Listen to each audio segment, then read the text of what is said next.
Huwag mong dungisan ang gown ko ng mga marurumi mong kamay, Mariah. Isang katulong ka lang. Tandaan mo yan. Huwag mong isipin na dahil 5 taon ka na rito, ay kapantay mo na kami. Ang basura, kahit lagyan mo ng ginto, basura pa rin ang amoy. Ang mga salitang iyon ni Isabela ay tila mga latay ng pamatok na humahagupit sa likod ni Maria. Habang nakaluhod sa malamig na sahig na gawa sa mamahaling marmol, maingat na inaayos ni Maria ang laylayan ng trahe de boda na nagkakahalaga ng 1,000,000. Ang kanyang mga daliri na magaspang dahil sa paglilinis at paglalaba ay nanginginig sa pagod. Hindi pa siya kumakain simula kaninang umaga dahil sa paghahanda para sa engrandeng kasal na ito, ngunit ang gutom sa kanyang sikmura ay walang-wala kumpara sa hapdi ng kanyang nadarama. Sa labas ng silid, naririnig ang tawanan ng mga mayayamang panauhin at ang marangyang tugtugin ng mga biolin. Ang mansyon ng mga Hayes ay puno ng liwanag at bango ng libu-libong sariwang bulaklak. Ngunit para kay Mariah, ang bawat sulok nito ay tila isang malawak na kulungan. Tiniis niya ang lahat ng pang-aalipusta ni Isabela sa loob ng maraming taon dahil sa isang dahilan. Ang kanyang anak na si Rosie. Mula sa isang sulok, nakasilip ang 5 taong gulang na si Rosie. Ang bata ay nakasuot ng isang simpleng puting damit na tinahi lamang ni Maria mula sa mga tirang tela. Ang mga mata ni Rosie ay puno ng paghanga habang nakatingin sa dambuhalang cake na nasa gitna ng bulwagan, isang 7 palapag na obra maestra na pinalamutian ng mga kristal na asukal at gintong dahon. Habang abala ang lahat, dahan-dahang lumapit si Rosie sa cake. Ang tanging nasa isip ng bata ay ang makuha ang isang maliit na bulaklak na gawa sa icing para ibigay sa kanyang ina. Nakita niya ang pagod sa mga mata ni Maria at sa murang isip niya, ang matamis na bulaklak na yon ang tanging paraan para mapangiti ang kanyang nanay. Ngunit sa isang iglap, ang lahat ay tila huminto. Sa tangka ni Rosie, naabutin ng bulaklak, nawalan siya ng balanse. Ang dambuhalang cake, ang simbolo ng karangyaan ng gabing iyon, ay dahan-dahang nanghiwalay sa pundasyon nito. Walang anumang tunog ng pagbagsak ang inilarawan, kundi ang unti-unting pagguho ng bawat palapag nito hanggang sa maging isang malaking tumpok ng puting cream at basag na dekorasyon sa sahig na nahimik ang buong bulwagan. Ang bawat mata ay nakatuon sa maliit na batang nakatayo sa gitna ng kalat. Ang muka ay namumutla sa takot. Mabilis na lumapit si Isabela. Ang kanyang muka na kanina ay punong-puno ng pretensyon ay nagbago at naging muka ng isang halimaw. Walang babala. Dumapo ang palad ni Isabela sa malambot na pisngi ni Rosie. Ang lakas ng pagkakasampal ay naging sanhi upang tumalsik ang bata sa sahig. Mariah! Tili ni Isabela na halos mapatid ang ugat sa leeg. Tingnan mo ang ginawa ng peste mong anak. Sinira niya ang kasal ko. Sinira niya ang pinakamahalagang gabi ng buhay ko. Mabilis na dinaluhong ni Mariah ang kanyang anak. Niyakap niya si Rosie ng mahigpit. Pilit na itinatago ang nanginginig na katawan ng bata sa kanyang dibdib. Naramdaman ni Mariah ang mainit na luhang dumadaloy mula sa mga mata ni Rosie patungo sa kanyang balat. Ang hapdi ng sampal sa mukha ng anak ay mas masakit pa sa anumang sugat na natamo ni Mariah sa buong buhay niya. Ay, ipagpatawad niyo po, senyorita. Hindi po sinasadya ng bata. Nakikiusap po ako. Bulong ni Maria, ang boses ay basag at puno ng pagsusumamo. Hindi sinasadya. 1,000,000 piso ang halaga ng cake na yan. 1,000,000 piso na kahit habang buhay kang magpaalipin dito ay hindi mo kikitain. Sigaw ni Isabela. Dinampot niya ang isang basong alak sa kalapit na mesa at walang awa itong ibinuhos sa ulo ni Mariah. Ang malamig na likido ay dumaloy sa buhok ni Mariah. Pumasok sa kanyang mga mata at nabasa ang kanyang luma at kupas na uniforme. Sa gitna ng karangyaan ng mga Hayes, si Mariah ay nagmistulang isang basahan na tinapunan ng dumi. Ang mga panauhin ay nagsimulang magbulungan, ang iba ay nagtatakpan ng bibig, ngunit walang sinuman ang nagtangkang tumulong. Sa sandaling iyon, bumukas ang malaking pinto at pumasok si William Hayes.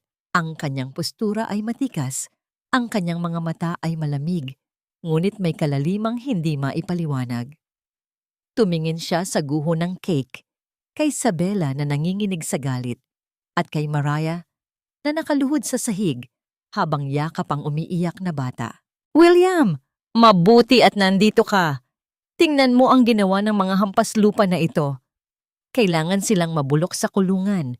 Pagsusumbong ni Isabela habang kumakapit sa braso ng kanyang banyos.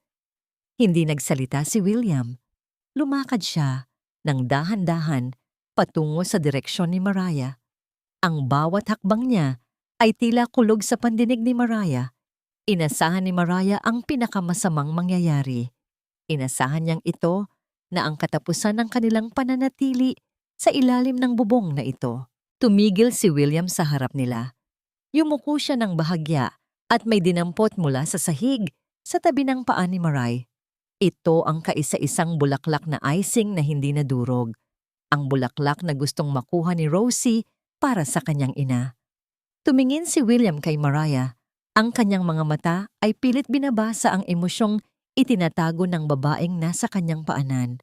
Sa loob ng 5 taon, ngayon lamang niya tinitigan ng ganito ang kanyang katulong. Mariah, totoo ba ang sinasabi nila? Tanong ni William sa isang baritono at seryosong boses. Hindi nakasagot si Mariah. Ang tanging nagawa niya ay masigpitan pa ang yakap kay Rosie. Sa kanyang isipan, tila gumuho na ang langit. Ang pangarap niyang simpleng buhay para sa anak ay tuluyan ng nadurog kasabay ng cake na nasa sahig. Hanggang kailan nga ba dapat magtiis ang isang pusong wala namang kasalanan, kundi ang magmahal at magsilbi? May puwang pa ba ang katarungan sa isang mundong ang tanging batayan ng halaga ay ang kislap ng ginto at ang taas ng katayuan? Nanatiling nakaluhod si Maria, basa ng alak at puno ng kahihiyan, habang ang buong mundo ay naghihintay sa susunod na hatol ni William Hayes. Ang akala mo ba ay matatapos ang lahat sa isang baso ng alak, Mariah? Hindi pa tayo nag-uumpisa. Masyadong madali kung palalayasin lang kita dahil sa isang sirang cake. Gusto ko, kapag umalis ka rito, wala kang mukhang maihaharap sa kahit sinong tao. Ang mga salitang yun ni Isabela ay binigkas niya sa isang pabulong na paraan, sapat lamang para marinig ni Mariah habang pilit na pinupunasan ng huli ang natapong alak sa kanyang mukha. Sa gitna ng kaguluhan at paglilinis ng mga katulong sa nadurog na cake, sinamantala ni Isabela ang pagkakataon. Habang kunwari ay dinuduro ang dibdib ni Mariah sa galit, mabilis at mapalinlang niyang isinilid ang isang maliit at kumikinang na bagay sa bulsa ng maruming apron ng katulong. Hindi napansin ni Mariah ang nangyari.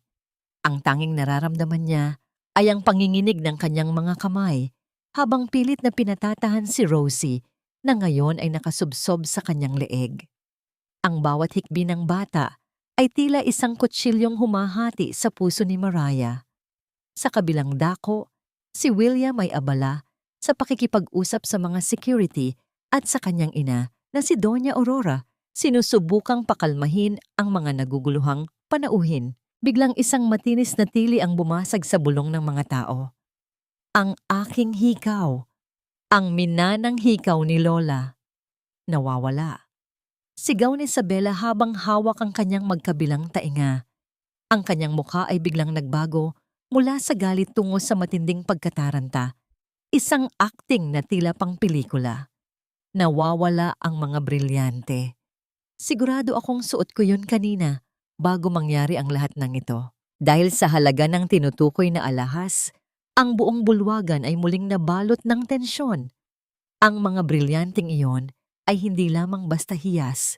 Ito ay simbolo ng kapangyarihan ng pamilya Hayes na ipapasa sana sa susunod na asawa ni William. Doña Aurora, ang matikas at striktong ina ni William, ay humakbang pasulong. Ang kanyang mga mata, na tila mga agila na naghahanap ng biktima, ay agad na lumingon sa direksyon ng mga katulong. Walang sino mang lalabas ng mansyong ito hanggat hindi nahahanap ang mga hikaw, utos ng matanda sa isang boses na hindi mababali. Sabela, kailan mo huling naramdamang suot mo yon? Tanong ni William. Ang kanyang noo ay nakakunot sa pagtataka. Kanina lang, William! Noong kausap ko ang katulong na ito. Sigaw ni Sabela sabay turo kay Mariah. Lumapit siya sa akin para ayusin ang gown ko. At doon ko huling naramdaman ang bigat ng mga hiyas. My God, huwag mong sabihing. Hindi maitago ni Mariah ang kanyang panlalaki ng mata. Senyorita, wala po akong kinukuha.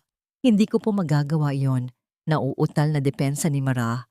Ang kanyang buong katawan ay tila naninigas sa takot. Alam niyang sa mundong ito ng mga Hayes, ang salita ng isang katulong ay walang silbi laban sa bintang ng isang senyorita. Kung wala kang itinatago, hindi ka matatakot na magpahalughog, mariing sabi ni Doña Aurora. Ang matanda ay lumapit kay Mariah at walang pasintabing hinablot ang braso nito. Kapitan, tingnan ang kanyang mga bulsa. Inay, sandali lang. Maaari namang nahulog lang sa kung saan dahil sa gulo, pagpigil ni William. Ngunit bago pa man siya makahakbang, ang kamay ni Sabela ay mabilis pa sa kidlat na dumukot sa bulsa ng apron ni Mariah. Sa isang iglap, ang kislap ng dalawang malalaking brilyante ay tumambad sa ilalim ng mga ilaw ng chandelier. Ang tunog ng mga hiyas na nag-uumpugan sa kamay ni Sabela ay tila isang hatol ng kamatayan para kay Mariah. Magnanakaw, sabi ni Sabela sa isang boses na punong-puno ng mapait na tagumpay. Magnanakaw ka, Mariah. Pagkatapos naming pakainin at patuluyin dito ng 5 taon, ito pa ang isusukli mo. Ginamit mo ang gulo ng anak mo para makapagnakaw. Naramdaman ni Mariah ang pag-ikot ng kanyang paligid. Ang bawat mukha ng mga panauhin na kanina ay punong-puno ng awa ay biglang nagbago at naging puno ng pandidiri. Ang mga bulong-bulungan ay tila mga bubuyog na sumusugod sa kanyang pandinig. Basura talaga. Hindi na makapaghintay na yumaman. Kawawang bata. Sa magnanakaw lumalaki. Hindi totoo. Hindi ko po alam kung paano napunta dyan yan. Nakikiusap po ako. Hikbi ni Mariah, habang dahan-dahang lumulubog ang kanyang mga tuhod sa sahig. Tumingin siya kay William, umaasa na makakakita ng kahit kaunting tiwala sa mga mata nito. Ngunit si William ay nanatiling nakatayo ng matuwid. Ang kanyang mukha ay tila isang maskara ng bato. Ang kanyang mga mata ay nakatuon sa mga hiyas na hawak ni Sabela. At pagkatapos, ay bumaba ang tingin niya kay Mara.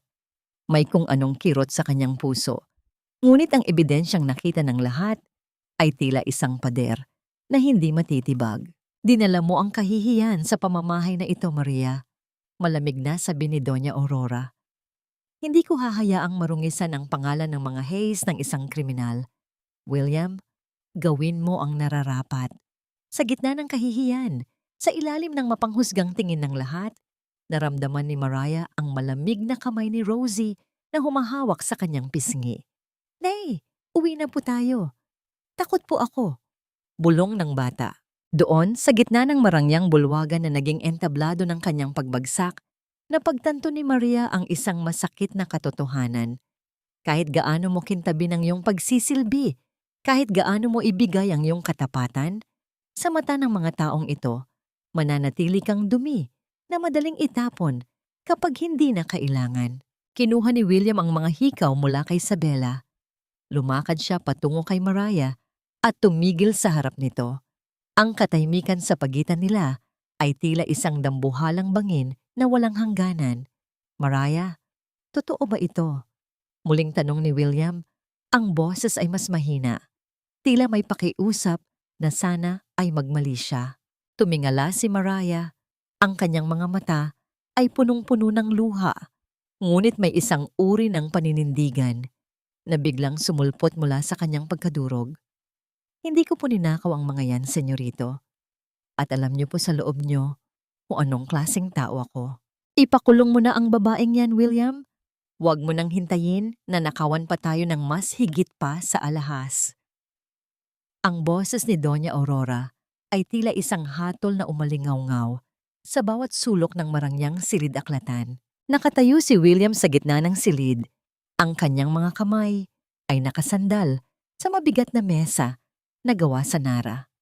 Sa labas, ang mga huling tunog ng paalis ng mga sasakyan ng mga panauhin ay nagbibigay ng isang nakabibinging katahimikan sa loob ng mansyon. Ang bawat salita ng kanyang ina ay tila isang mabigat na pasanin sa kanyang balikat. Sa kabilang dako, si Isabela ay nakaupo sa sofa, hawak ang isang panyo, at kunwari ay pinapahid ang mga luhang wala naman doon. "William, darling, look at me." Pakiusap ni Isabela sa isang boses na punong-puno ng pekeng pighati. "I was so humiliated. Ang kasal natin, ang dangal ko. Lahat dinungisan ng babaeng yan. How can you just stand there and be silent?" Humarap si William sa kanila. Ang kanyang mukha ay hindi mababasa. "Ipalabas niyo muna si Mariah at ang bata. Gusto ko silang makausap ng mag-isa." "What? No! I want to see her in handcuffs." Tili ni Isabela, ngunit isang matalim na tingin mula kay William ang nagpatahimik sa kanya. Nang makaalis ang kanyang ina at si Isabela, dahan-dahang lumakad si William patungo sa isang nakatagong panel sa dingding. Doon ay nakalagay ang monitor ng mga security camera na siya lamang ang may alam. Isang sistema na inilagay niya upang protektahan ang kanyang mga dokumento. Ngunit ngayon ay naging saksi sa isang mas masakit na katotohanan. Pinaandar niya ang recording. Ang malabong galaw sa screen ay nagpakita ng eksena kanina sa gitna ng kaguluhan ng cake. Nakita niya ang bawat detalye. Nakita niya ang mabilis na kamay ni Isabela na kinuha ang mga hikaw mula sa sariling tainga at isinilid ito sa bulsa ni Maria habang ang katulong ay nakatuon, ang pansin sa umiiyak na anak. Naramdaman ni William ang isang malamig na galit na nananalaytay sa kanyang mga ugat. Ang babaeng pakakasalan niya ay may kakayahang sumira ng buhay ng ibang tao nang walang kaba sa dibdib. Ngunit sa likod ng galit na yon ay ang mas malalim na dilema. Kung ibubunyag niya ang katotohanan ngayon, ang skandal ay magpapabagsak sa stock ng kanilang kumpanya at sisira sa reputasyon ng kanyang ina na may sakit sa puso. Lumabas siya ng silid-aklatan at tinungo ang maliit na quarters ng mga katulong sa likod ng mansyon. Doon, natagpuan niya si Mariah na nakaupo sa isang lumang kahoy na kama, yakap ang natutulog ng si Rosie. Ang silid ay amoy sabon at pagod. Walang imik na lumapit si William. "Mariah," tawag niya sa isang mahinang boses. Nag-angat ng tingin si Mariah. Ang kanyang mga mata ay mapula at pagod, ngunit wala na ang luha. Ang mayroon na lamang ay isang malalim na kawalan ng pag-asa. "Nandito na po ba ang mga pulis, senyorito?" Umiling si William. "Hindi ko sila tinawagan, ngunit hindi kita mapoprotektahan laban sa gusto ni Mama at sa Bella. Kung mananatili ka rito, kailangan nyo nang umalis. Ngayon din." Isang mapait na ngiti ang sumilay sa mga labi ni Mariah. "Palalayasin niyo po kami na parang mga aso pagkatapos ng 5 taon? Alam niyo pong hindi ko yun ginawa, hindi ba?" Hindi sumagot si William ng diretso. Sa halip, may kinuha siya sa kanyang bulsa at inilapag sa ibabaw ng maliit na mesa ni Mariah. Ito ang kaisa-isang bagay na natagpuan niya sa ilalim ng mesa ng cake. Ang maliit na plastic na butterfly clip ni Rosie na kulay rosas. "Umalis na kayo bago magbago ang isip ni Mama," sabi ni William. Ang boses ay tila may nakabara sa lalamunan. "Huwag na kayong lilingon." Dahan-dahang tumayo si Mariah. Kinuha niya ang isang lumang plastic na bag at isinilid doon ang ilang piraso ng damit nila ni Rosie. Ang bawat galaw niya ay tila isang mabigat na sayaw ng pamamaalam. Wala siyang dalang kahit anong pera, kahit anong gamit na mula sa mga Hayes. Ang tanging dala niya ay ang kanyang anak at ang kanyang nadurog na dangal. Habang naglalakad palabas ng gate ng mansyon, nagsimulang pumatak ang ulan. Ang malalaking butil ng tubig ay tumatama sa plastic na bag ni Mariah, lumilikha ng isang malungkot na tunog sa katahimikan ng gabi. Binuhat niya si Rosie, na nagising at nagsimulang umiyak nang maramdaman ang lamig. "Nay, bakit tayo aalis? Saan tayo pupunta?" Tanong ng bata sa pagitan ng mga hikbi. "Malayo rito, anak. Sa lugar na hindi tayo masasaktan," sagot ni Mariah, habang ang kanyang mga paa ay bumabaon sa maputik na daan palabas ng subdivision. Sa likod nila, sa bintana ng ikalawang palapag ng mansyon, nakatayo si William. Pinanood niya ang dalawang anino na unti-unting nilalamon ng dilim at ulan. Hawak niya ang remote ng security footage sa kanyang kamay, ang ebidensyang makakapaglitas sana kay Mariah. Ngunit ang kanyang tungkulin sa pamilya ay tila isang tanikala na pumipigil sa kanya na sumigaw. Bakit ba kailangang ang katotohanan ay laging may katumbas na sakripisyo? At hanggang kailan mananatiling nakatago ang lihim na ito sa ilalim ng marangyang bubong ng mga Hayes? Ang huling nakita ni William bago tuluyang mawala ang dalawa ay ang maliit na kamay ni Rosie na kumakaway sa kawalan. Tila naghahanap ng isang bagay na naiwan. Habang ang ulan ay patuloy na bumubuhos, binubura ang bawat bakas ng kanilang pananatili sa lugar na yon. Mas malamig pa sa hanging amihan ang kawalan ng awa ng mga taong itinuring mong pamilya. Ang bawat hakbang ni Mariah sa kahabaan ng madilim na kalsada ay tila pagpasan sa buong daigdig. Ang ulan ay hindi tumitigil sa pagbuhos, tila nakikiramay sa kanyang pighati. Ngunit ang bawat patak nito ay parang mga karayom na tumutusok sa kanyang balat at sa manipis na damit ng kanyang anak. Yakap-yakap niya si Rosie na ngayon ay nanginginig na sa tindi ng ginaw. Ang maliit na bata ay hindi na umiiyak. Ang tanging naririnig na lamang ni Mariah ay ang mababaw at mabilis na paghinga nito. "Nay, ang lamig po. Gusto ko na pong matulog," bulong ni Rosie. Ang boses ay tila isang munting kandila na unti-unti nang nauubos ang ningas. Nakarating sila sa isang maliit at lumang lodging house sa gilid ng highway. Ang signboard nito ay kumukurap-kurap, nagbibigay ng maputlang liwanag sa madilim na paligid. Pumasok si Mariah, umaasa na makakahanap ng kahit maliit na puwang para sa kanilang dalawa. "Standard protocol tayo rito, miss. Kailangan ko ng ID nyo bago ko kayo bigyan ng susi," sabi ng receptionist na hindi man lang nagabalang tumingin sa basang-basang kalagayan ni Mariah. "Nakikiusap po ako.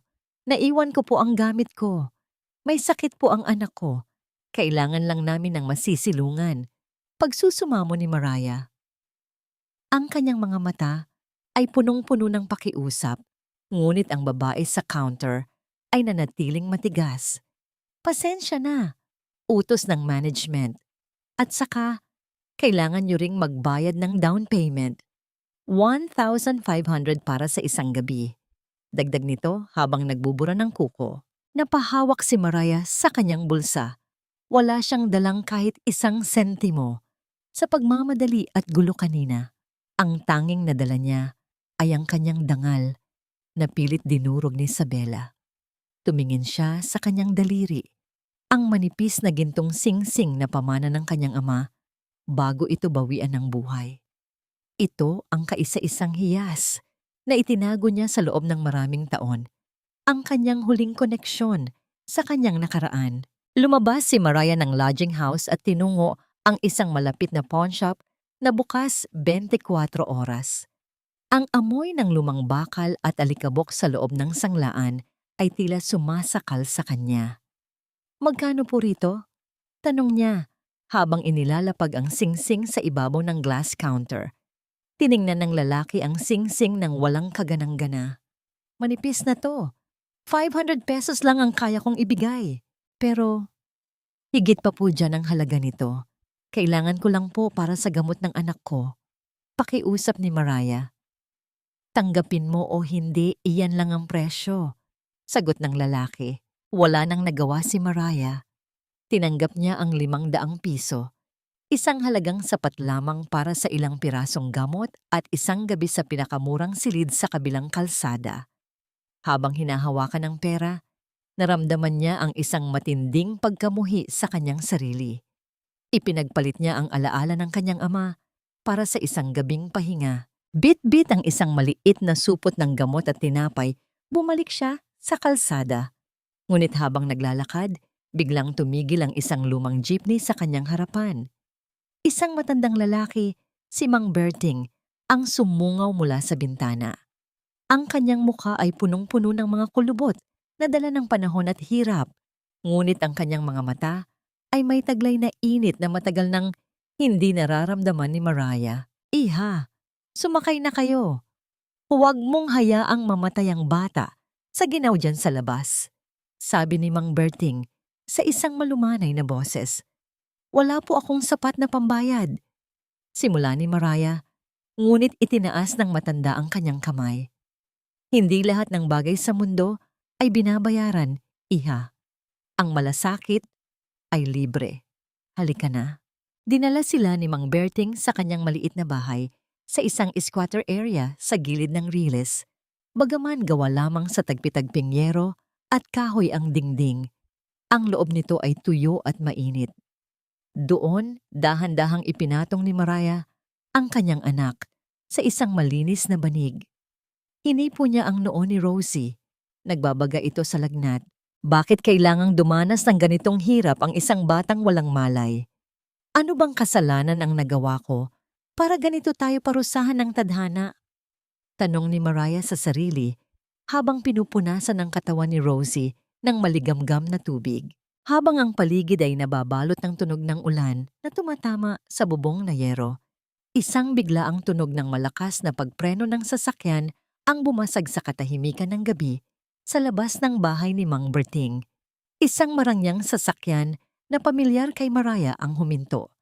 Ang mga ilaw nito ay tumatama ng direkta sa pintuan ng kanilang pansamantalang silungan. Napatayo si Mariah.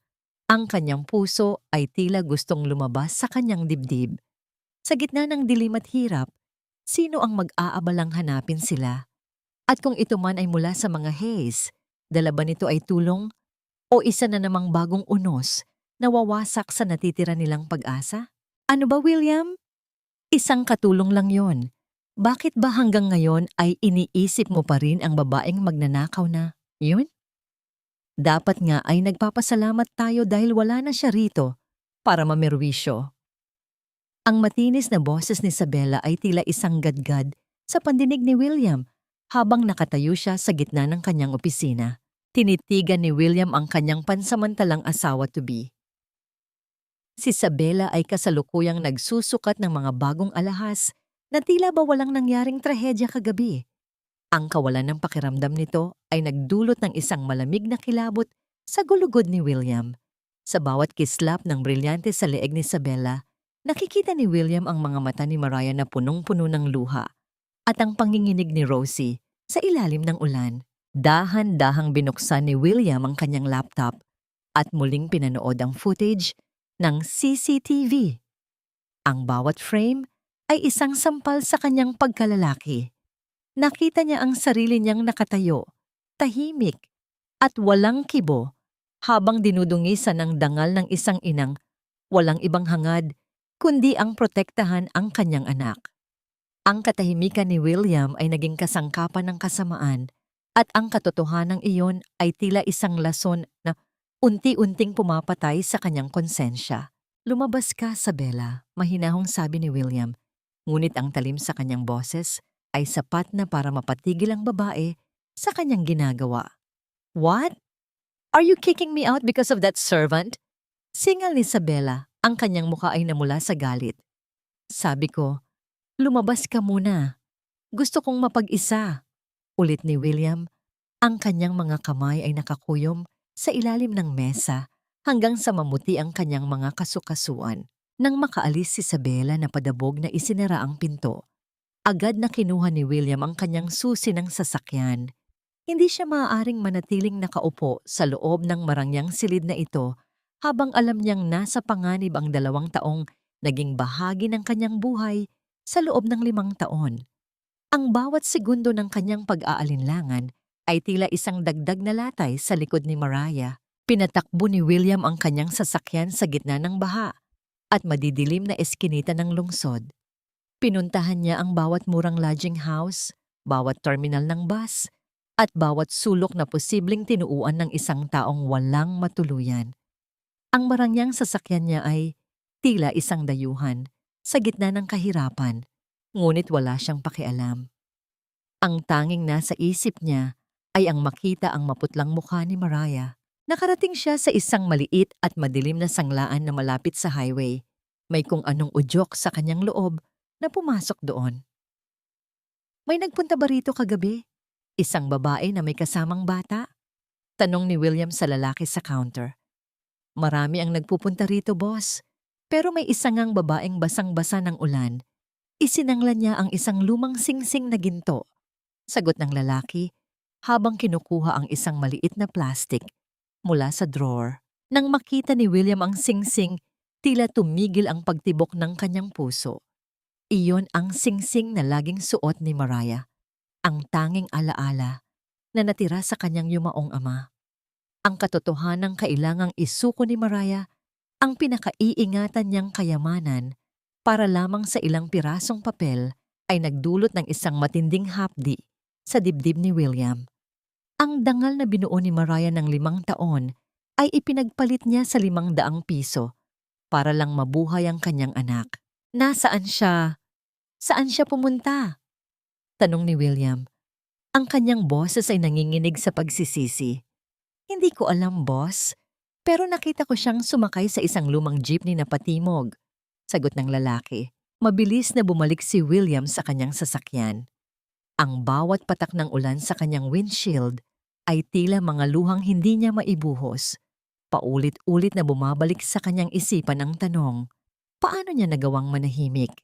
Paano niya hinayaang ang isang inang tulad ni Mariah ay dumanas ng ganitong uri ng paghihirap sa kamay ng mga taong dapat ay nagpapasalamat sa kanyang serbisyo? Sa gitna ng kanyang pagmamaneho, nakita niya ang isang pamilyar na anino sa tabi ng isang tagpi-tagping dampa sa gilid ng riles.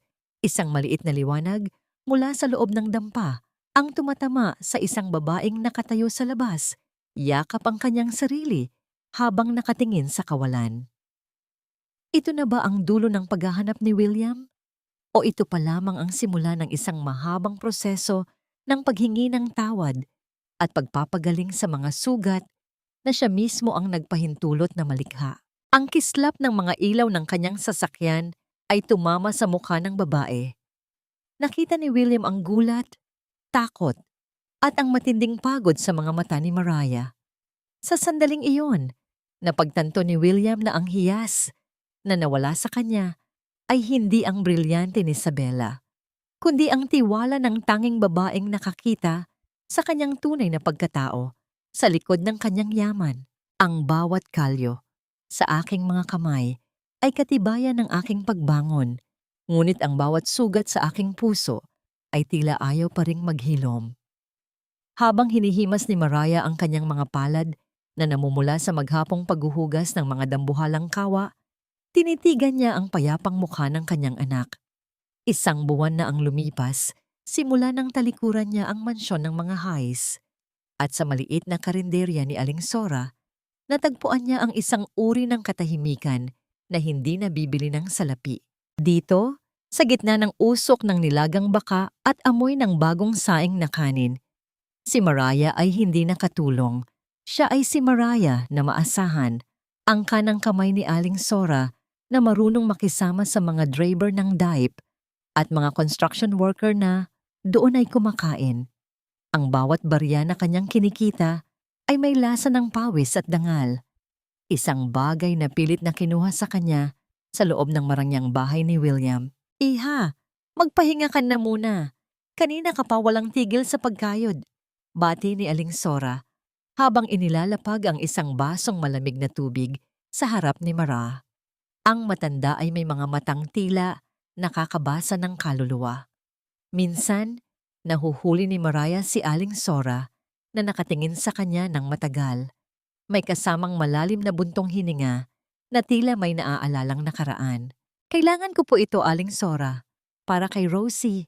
Para sa kinabukasan namin. Sagot ni Mariah sabay tingin sa sulok kung saan nakaupo ang bata. Si Rosie ay abala sa pagguhit sa likod ng mga lumang resibo. Ang kanyang maliit na kamay ay maingat na gumagalaw. Binubuo ang isang larawan na palaging nagpapaluha kay Mariah tuwing gabi. Sa drawing ng bata, may dalawang figura. Isang malaking babaeng may pakpak ng anghel at isang maliit na batang nakahawak sa kamay nito. Nay, ikaw yan. Ikaw ang angel ko kasi. Iniligtas mo ako sa masamang lady. Masayang sabi ni Rosie. Ang inosenteng tinig ng bata ay tila isang haplos ng lunas sa mga latay ng kahihiyan na iniwan ni Isabela. Ngunit sa kabilang panig ng lungsod, sa loob ng isang malamig at marangyang kwarto, ang inggit at puot ay hindi natutulog. Hawak ni Isabela ang mga litratong kuha ng kanyang binayaran na espiya. Ang mga larawan ay nagpapakita kay Mariah na tumatawa habang naghahain ng pagkain at kay Rosie na masayang naglalaro sa tabi ng kalsada. Akala mo ba ay hahayaan kitang mabuhay ng payapa? Hindi pa ako tapos sa sayo, Mariah. Kung hindi kita kayang ipakulong, sisiguraduhin kong wala kang matataguan na hindi ko kayang wasakin, bulong ni Isabela. Ang kanyang mga kuko ay bumaon sa litrato ni Mariah. Pinupunit ang mukha ng babaeng itinuturing niyang banta sa kanyang posisyon sa buhay ni William. Kinabukasan, habang ang karinderya ay puno ng mga suking kumakain ng tanghalian, isang itim na van ang huminto sa tapat. Tatlong lalaking may malalaking katawan at nakakatakot na mukha ang pumasok. Hindi sila mukhang nagugutom. Ang kanilang mga mata ay naghahanap ng gulo. Walang pasintabing tinabig ng isa sa kanila ang isang mesa, naging sanhi upang tumalsik ang mga plato at baso sa sahig. Ang tunog ng nababasag na seramika ay gumuhit sa hangin, tila isang babala ng paparating na unos. Ang mga suki ay nagmamadaling tumayo at lumayo, dala ang takot sa kanilang mga mukha. Anong kailangan nyo? Huwag kayong maggulo rito. Matapang na harang ni Aling Sora, ngunit isang malakas na tulak ang naging sanhi upang mapaupo ang matanda sa sahig. Aling Sora, sigaw ni Mariah. Mabilis siyang tumakbo para tulungan ang matanda, ngunit hinarangan siya ng isa pang lalaki. Ikaw ba si Mariah? Masyado ka raw pakialamera, sabi ng amo namin. Panahon na para matuto ka kung saan ang lugar mo, sabi ng lalaki sa isang boses na puno ng pagbabanta. Sinimulan nilang pagbaligtarin ang mga mesa. Ang mga kalderong puno ng pagkain ay itinapon sa kalsada. Ang pinaghirapang luto ni Mariah ay naging dumi sa ilalim ng kanilang mga sapatos. Sa gitna ng kaguluhan, nakita ni Mariah ang isang lalaki na papalapit sa sulok kung saan naroon si Rosie. Ang bata ay nakatayo, nanginginig, at hawak-hawak ang kanyang mga drawing na ngayon ay nayapakan na ng maruruming bota ng mga salarin. Huwag ang anak ko! Nakikiusap ako! Huwag niyo siyang sasaktan! Pagsusumamo ni Mariah habang pilit na kumakawala sa pagkakahawak ng lalaking pumipigil sa kanya. Ang kanyang puso ay tila gustong sumabog sa takot. Ang bawat kalabog ng mga gamit na sinisira ay tila kabog ng kanyang dibdib na naghahanap ng paraan para mailigtas ang kanyang tanging kayamanan. Isang malakas na kalabog ang muling narinig nang itumba ng lalaki ang kabinet kung saan nakalagay ang mga gamit sa kusina. Sa gitna ng alikabok at gulo, dahan-dahang lumapit ang pinuno ng mga lalaki kay Rosie. Iniangat nito ang kanyang kamay, tila may balak na gawin ang isang bagay na hinding-hindi mapapatawad ni Mariah. Ngunit bago pa man ito mangyari, isang pamilyar na boses ang umalingaw-ngaw mula sa pintuan ng karinderya. Isang boses na nagpatigil sa lahat, kabilang na ang paghinga ni Mariah. Bitawan niyo ang bata kung gusto niyo pang makita ang liwanag ng araw bukas. Bitawan niyo ang bata kung gusto niyo pang makita ang liwanag ng araw bukas. Ang boses ni William ay hindi malakas, Ngunit ang talim nito ay tila humiwa sa maingay at magulong hangin sa loob ng karinderya. Nakatayo siya sa pintuan, ang kanyang anino ay mahaba at nagbabanta. Ang kanyang mga mata, na dati ay puno ng pag-aalinlangan, ngayon ay nagniningas sa isang uri ng galit na hindi pa kailanman nakita ni Mariah. Ang lalaking akmang sasaktan si Rosie ay natigilan. Nakilala niya ang awtoridad sa boses ni William at nang makita ang mamahaling sasakyan sa labas, alam niyang hindi ito isang ordinaryong tao. Sino ka ba? Huwag kang makialam dito kung ayaw mong madamay. Pagtatapang-tapangan ng isa sa mga goons, ngunit ang panginginig sa kanyang boses ay hindi maitago. Hindi sumagot si William. Sa halip, humakbang siya pasulong. Ang bawat tunog ng kanyang sapatos sa sahig na puno ng nabasag na plato ay tila isang babala. Sa isang mabilis na galaw, hinablot niya ang braso ng lalaking malapit kay Rosie at itinulak ito palayo. Ang lakas ng pagkakatulak ay naging sanhi upang sumubsob ang lalaki sa mga itinumbang mesa.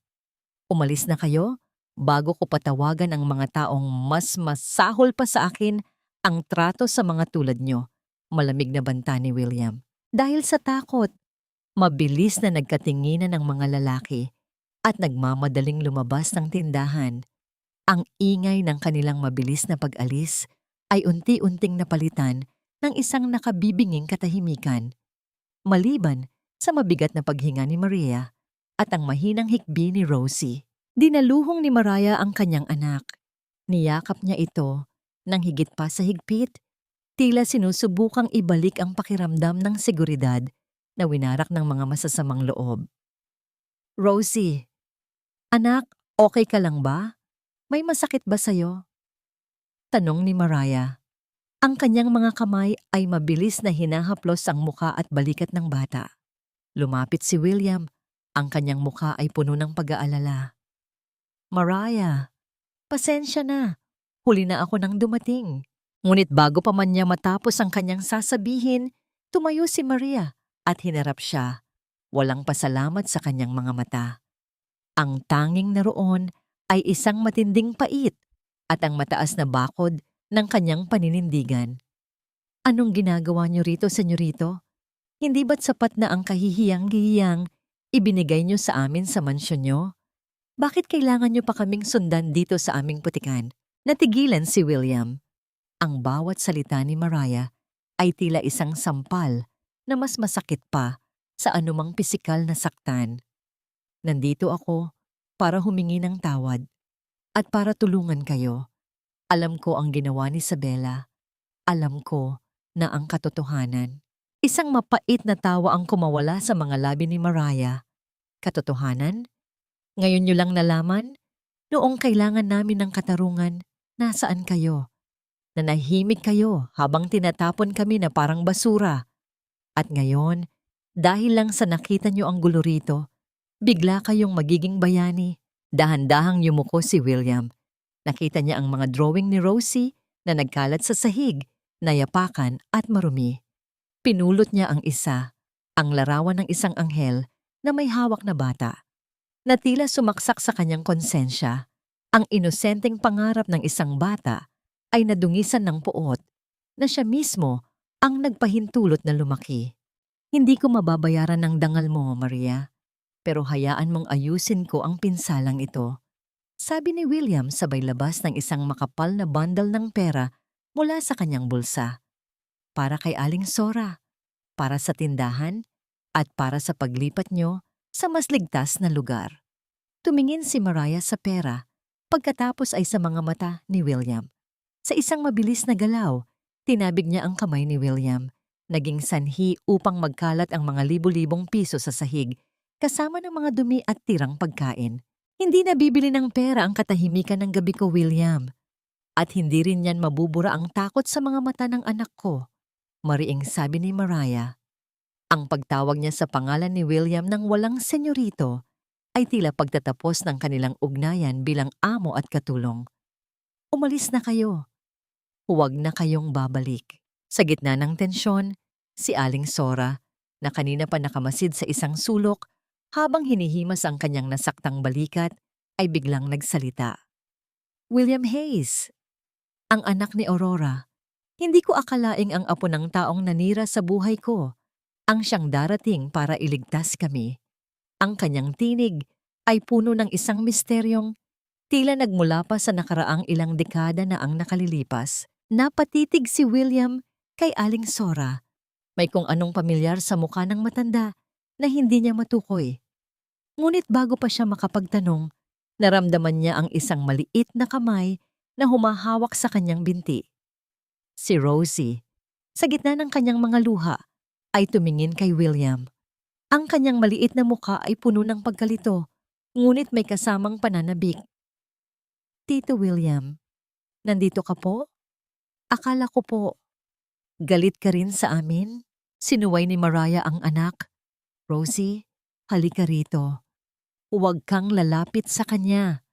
Ngunit ang bata ay hindi nakinig.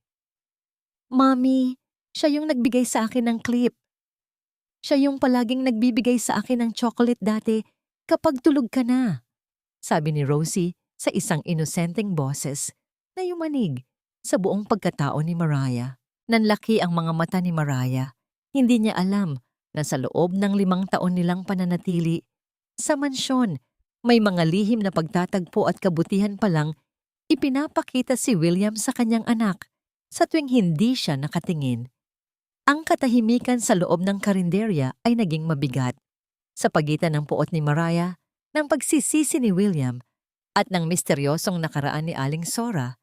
Isang bagong tanong ang nabuo. Sino ba talaga si William Hayes sa buhay ng mag-ina? Ang bawat lihim na pilit itinatago ay tila isang anay na unti-unting sumisira sa pundasyon ng isang bahay. Sa loob ng marangyang silid-aklatan ni William, ang tanging maririnig ay ang mahinang paggalaw ng mga pahinhina ng isang lumang journal na balot ng alikabok at panahon. Matapos ang pakikipagtagpo kay Mariah at ang misteryosong sinabi ni Aling Sora, hindi pinatira ni William ang kanyang isipan hanggat hindi niya nahahanap ang sagot sa kanyang mga katanungan. Dahan-dahan niyang binuksan ang isang lihim na drawer sa ilalim ng mesa ng kanyang yumaong ama. Doon, natagpuan niya ang isang lumang dyaryo na may petsang 20 taon na ang nakalilipas. Ang headline ay naging sanhi upang manlamig ang kanyang mga kamay.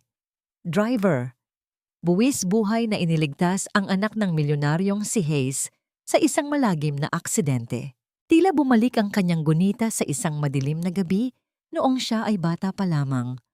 Naalala niya ang liwanag ng mga ilaw ng truck na paparating, ang tunog ng nag-uumpugang bakal, at ang isang pares ng malalakas na bisig na yumakap sa kanya upang protektahan siya mula sa kamatayan.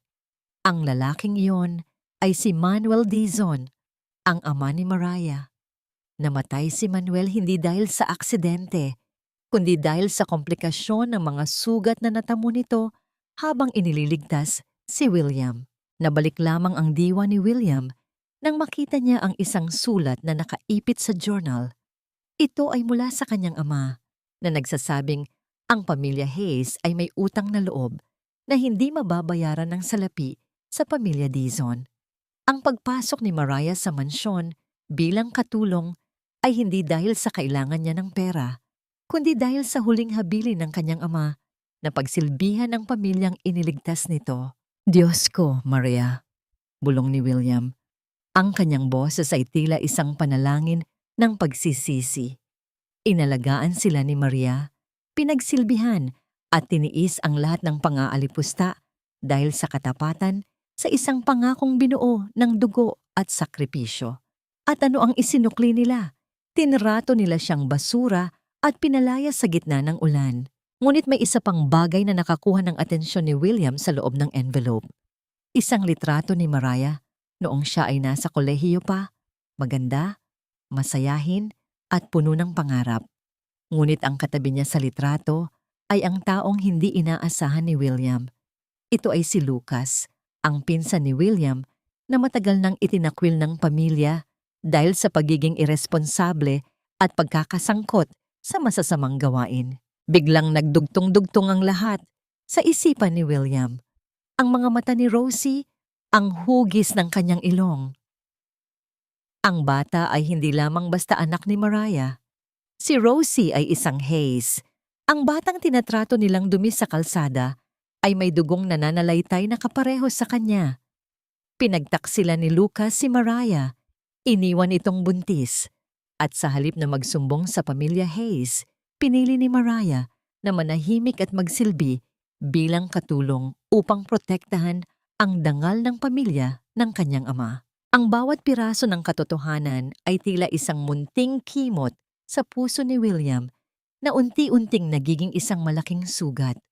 Habang hawak ang litrato, naramdaman niya ang isang matinding pangungulila at galit. Galit sa sarili, galit kay Lucas, at galit sa sistemang kinalakihan niya. Nabalik lamang ang kanyang atensyon sa kasalukuyan nang marinig niya ang marahas na pagbukas ng pinto ng silid-aklatan. Pumasok si Isabela, ang kanyang muka ay hindi na bakas ng galit kundi ng isang mapanlinlang na tagumpay. Hawak niya ang isang folder na may tatak ng isang tanyag na ospital. "William, darling, mukhang kailangan nating pag-usapan ang petsa ng kasal natin ng mas maaga." Sabi ni Isabela habang dahan-dahang lumalapit. Ang kanyang boses ay tila isang malambing na bitag. "Ano na naman ito, Isabela? Sabi ko sa'yo, kailangan ko ng espasyo." Malamig na sagot ni William nang hindi tumitingin sa kanya. Inilapag ni Isabela ang folder sa ibabaw ng mesa, direkta sa tapat ng litrato ni Mariah na mabilis na itinago ni William sa ilalim ng dyaryo. "Hindi na tayo makakapaghintay, William. I'm pregnant. Magkakaroon na tayo ng tagapagmana." Ang katahimikan sa loob ng silid ay naging nakabibingi. Tumingin si William sa folder, pagkatapos ay sa mga mata ni Isabela na nagniningning sa tuwa. Alam ni William ang ugali ni Isabela. Alam niyang kaya nitong gawin ang lahat para makuha ang gusto nito. Ngunit sa pagkakataong ito, ang balitang dapat sana ay nagdudulot ng saya ay tila isang panibagong tanikala na gustong sumakal sa kanya. Sa kabilang dako ng lungsod, sa maliit na karinderya, nakatitig si Mariah sa ulan.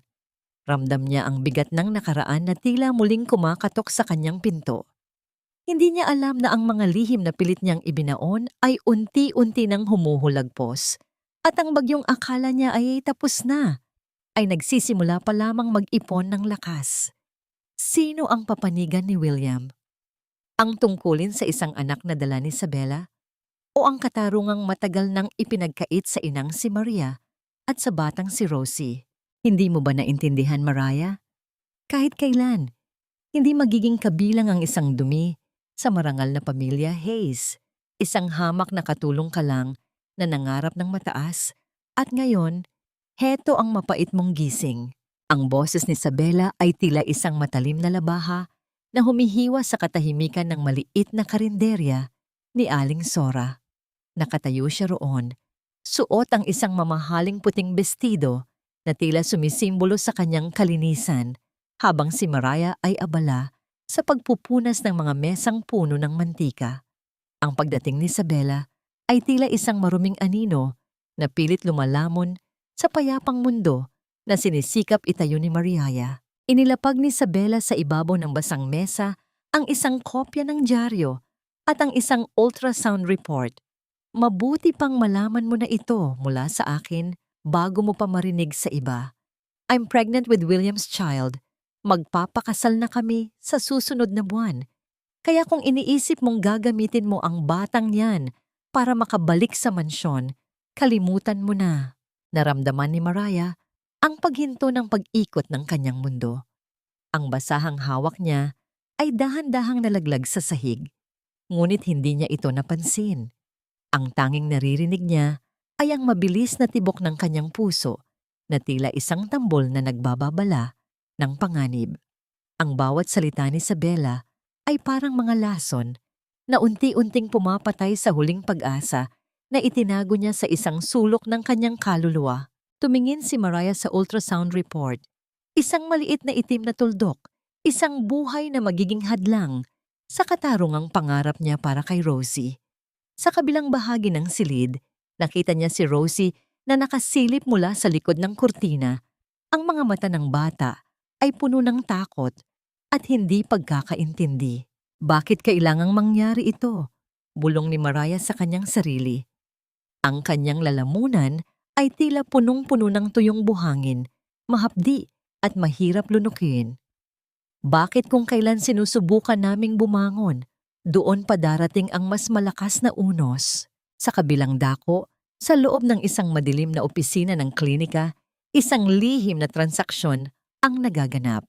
Si Isabela ay nakikipag-usap sa isang doktor na binayaran niya ng malaking halaga. Ang ultrasound report na ipinakita niya kay Mariah ay hindi sa kanya. Ito ay isang huwad na dokumento upang itali si William at siguruhing hindi ito titingin sa direksyon ni Mariah. Siguraduhin mong walang makakaalam nito, Doktor. Kapag naging asawa na ako ni William Hayes, dodoblehin ko ang bayad sa'yo. Sabi ni Isabela habang inaayos ang kanyang buhok sa harap ng salamin. Ang kanyang nangiti ay tila isang bitag na puno ng tinik.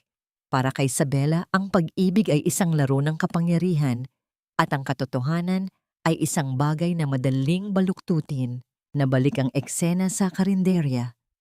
Lumapit si Isabela kay Mariah at hinawakan ang baba nito. Pinilit na itingala ang mukha ng katulong. Huwag kang mag-alala, Mariah. Bibigyan kita ng pera para tuluyan ng lumayo. Umalis kayo ng anak mo sa bansang ito. Iyan na ang huling utang na loob na ibibigay ni William sa'yo. Huwag mo nang hintayin siya mismo ang magtaboy sa'yo. Dahan-dahang inalis ni Mariah ang kamay ni Isabela. Ang kanyang mga mata, na kanina ay punong-puno ng sakit, ngayon ay nagningning sa isang uri ng pait na hinaluan ng tapang. Maaring mayaman kayo sa salapi, senyorita, pero mas mahirap pa kayo sa daga pagdating sa katotohanan. Kung akala nyo ay matatakot nyo ako sa mga papel na yan, nagkakamali kayo. Ngunit sa kabila ng matitigas na salita, naramdaman ni Mariah ang paghina ng kanyang mga tuhod nang makaalis si Isabela. Napasandal siya sa dingding na gawa sa kahoy. Ang bawat hininga niya ay tila isang mabigat na buntong hininga ng isang taong pasan-pasan ang krus. Paano niya lalabanan ang isang kasinungalingan na binalot sa ginto? Paano niya ipagtatanggol ang karapatan ni Rosie kung ang sariling ama ng bata o ang pamilyang dapat ay kumukupkop sa kanila ay muling nabulag ng mapait na panlilinlang? Ang ulan ay muling nagsimulang pumatak sa bubong na yero, lumilikha ng isang malungkot na himig na tila tumutugon sa pighati ni Mariah. Sa gitna ng dilim at ng mga lihim na pilit itinatago, mayroon pa bang puwang para sa isang liwanag na maglalantad sa lahat? O mananatili na lamang ba silang anino sa buhay ng mga Hayes habang buhay na biktima ng isang mapait na kasinungalingan? Magkano ang halaga ng iyong dangal, Doktor? Sapat na ba ang perang ibinayad sa iyo ni Isabela upang baluktutin ang katotohanan at sirain ang buhay ng isang inosenteng pamilya? Ang boses ni William ay tila isang malamig na hanging umiihip sa loob ng sterile na klinika. Nakatayo siya sa harap ng mesa ng doktor. Ang kanyang mga mata ay matalas at hindi kumukurap. Hawak niya ang isang record mula sa ibang ospital, ang tunay na resulta ng pagsusuri na nagsasabing kailanman ay hindi nagbuntis si Isabela. Ang katahimikan sa pagitan nila ay tila isang dambuhalang timbang na handang dumurog sa sinumang magsisinungaling. Sa mansyon ng mga Hayes, abala si Isabela sa pag-aayos ng mga mamahaling gamit para sa magiging anak nila ni William. Ang bawat maliliit na sapatos at damit na gawa sa seda ay tila mga tropeyo ng kanyang panlilinlang. Habang hinahawakan niya ang isang kulay asul na kumot, ang kanyang mukha ay nagniningning sa isang uri ng tagumpay na binuo mula sa buhangin. Hindi niya alam na ang bawat hakbang ni William patungo sa mansyon ay isang hakbang patungo sa kanyang pagbagsak. Darling, tingnan mo ang nabili ko. Bagay na bagay ito sa... Hindi natapos ni Isabela ang kanyang sasabihin nang makita ang mukha ni William. Iwasan mo ang pagtawag sa akin ng ganyan, Isabela. Putol ni William. Inilapag niya ang mga dokumento sa ibabaw ng mesa.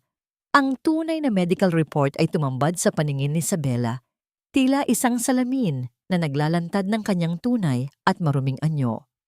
Tapos na ang palabas mo. Alam ko na ang lahat. Ang pagbubuntis, ang pagtrato mo kay Mariah, ang lahat ng kasinungalingan mo. Ang mukha ni Isabela ay biglang namutla. Ang kanyang mga mata ay nanlaki sa takot na mabilis ding napalitan ng galit. Pinagkakaisahan niyo ako. Isang katulong lang siya, William.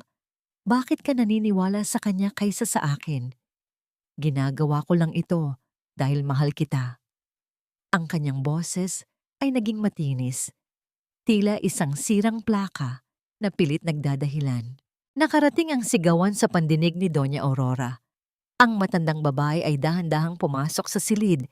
Ang kanyang kamay ay nakasandal sa pader dahil sa panghihina. Nang mabasa niya ang mga papel at marinig ang pag-amin sa galit ni Isabela, ang kanyang puso na matagal nang may karamdaman ay tila piniga ng isang higanting kamay. Ang kahihiyan, hiya, na dinala ni Isabela sa kanilang pamilya ay higit pa sa kayang tanggapin ng kanyang dangal. Umalis ka sa bahay na ito, Isabela. Bulong ni Doña Aurora, ang boses ay nanginginig sa puot. Huwag na huwag ka nang magpapakita sa amin. Dinungisan mo ang pangalan ng mga Hayes. Sa gitna ng kaguluhan, habang kinakaladkad palabas ng mga security si Isabela na naghihiyaw at nagmumura, biglang napahawak sa kanyang dibdib si Doña Aurora. Ang kanyang mukha ay naging kasing putla ng abo. Ang kanyang paghinga ay naging mababaw at mabilis. Isang mabigat na tunog ng pagbagsak ng katawan sa sahig ang bumasag sa tensyon. "Inay!" sigaw ni William. Sa sandaling iyon, ang pinto ng mansyon ay bumukas. Si Mariah ay naroon. Bit-bit ang isang maliit na lalagyan ng pagkain na nais sana niyang ibalik.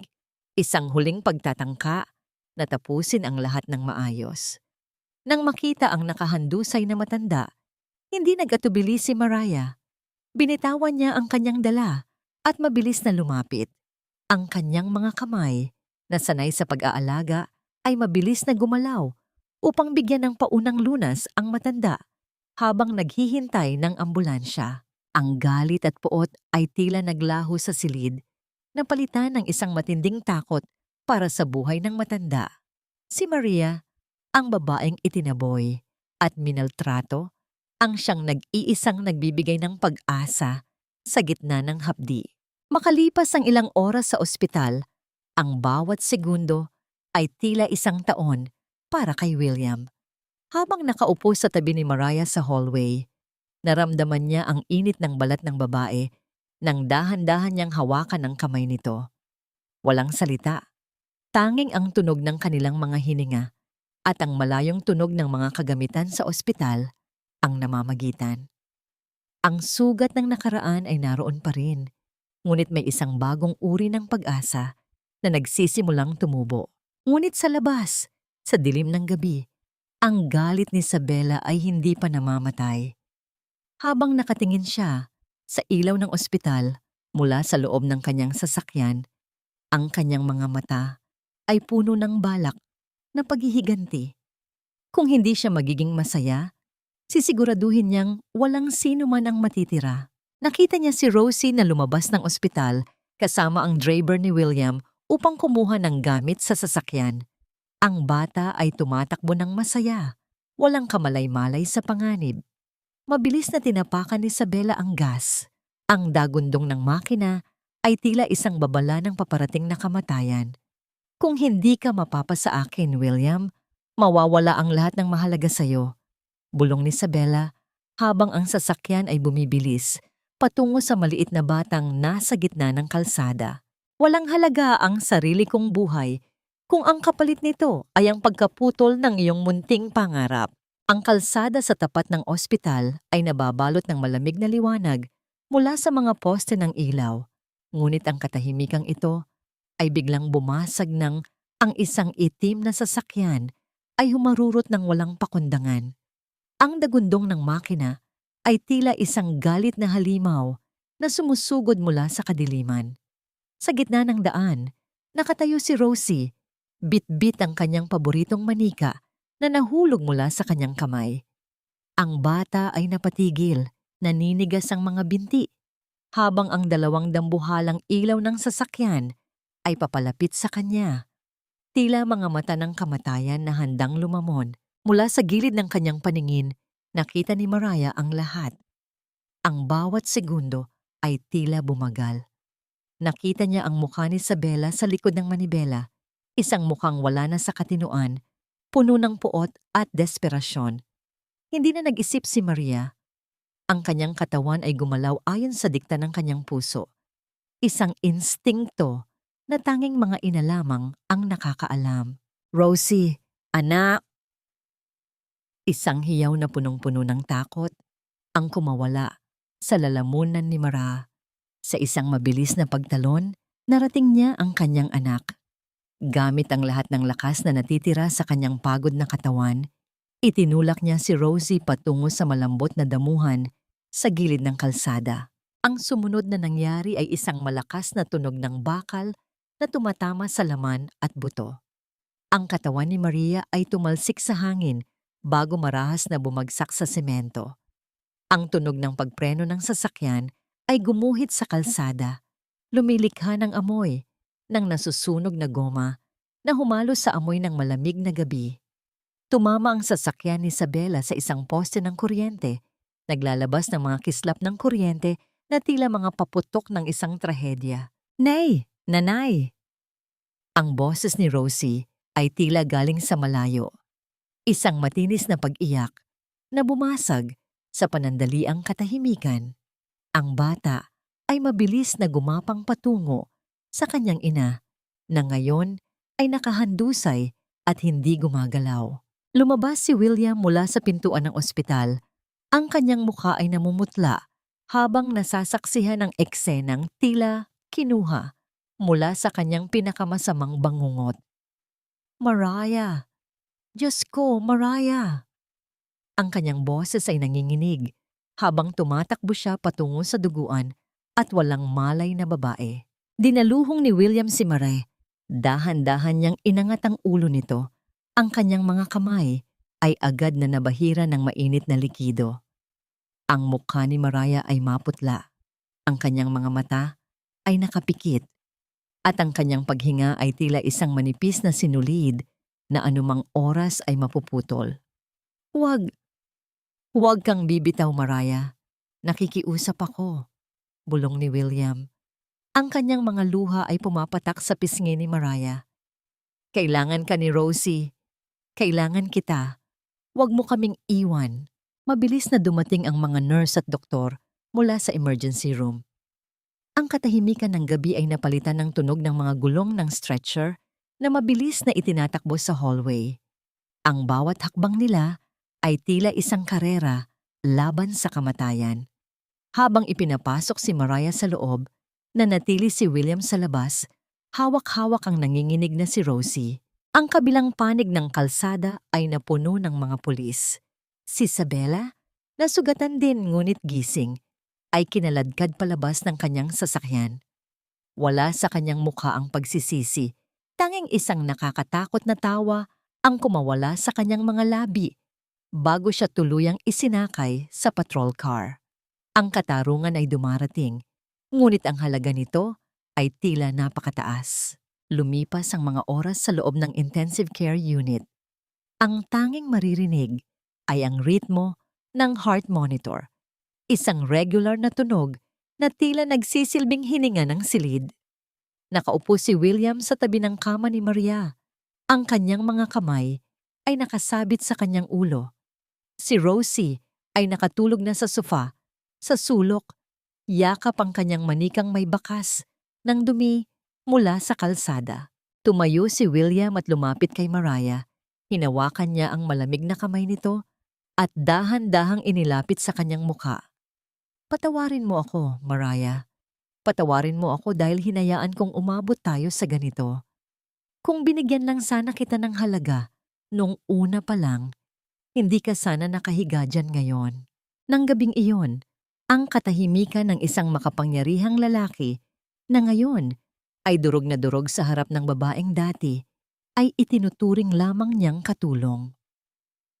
Ang bawat barya, bawat titulo, at bawat ari-arian ay walang saysay kung ang tanging puso na tunay na nagmahal sa kanya ay tumitigil na sa pagtibok. Biglang nagbago ang tunog ng monitor. Ang ritmo na kanina ay maayos ay naging mabilis at magulo. Ang mga nurse ay mabilis na pumasok sa silid. Itinutulak ang mga gamit na gagamitin para ibalik ang buhay ni Mariah. "Sir, kailangan niyo pong lumabas muna," utos ng isang nurse. "No, Mariah, stay with me," sigaw ni William habang pilit siyang inilalabas ng security. Sa gitna ng kaguluhan, nakita ni William ang isang mahabang guhit sa monitor. Ang tunog ng monitor ay naging isang diretso at mahabang huni. Isang tunog na nagpapahiwatig na ang puso ni Mariah ay tuluyan ng sumuko sa tindi ng sakit at pagod. "Nay! Nanay ko!" Ang sigaw ni Rosie mula sa sofa ay tila isang panawagan sa kabilang mundo. Nanatiling nakatitig si William sa monitor. Ang kanyang mundo ay tuluyan ng gumuho. Mayroon pa bang milagrong darating para sa isang inang ibinigay ang lahat? O ito na ang huling pahina ng kwento ni Mariah Dizon?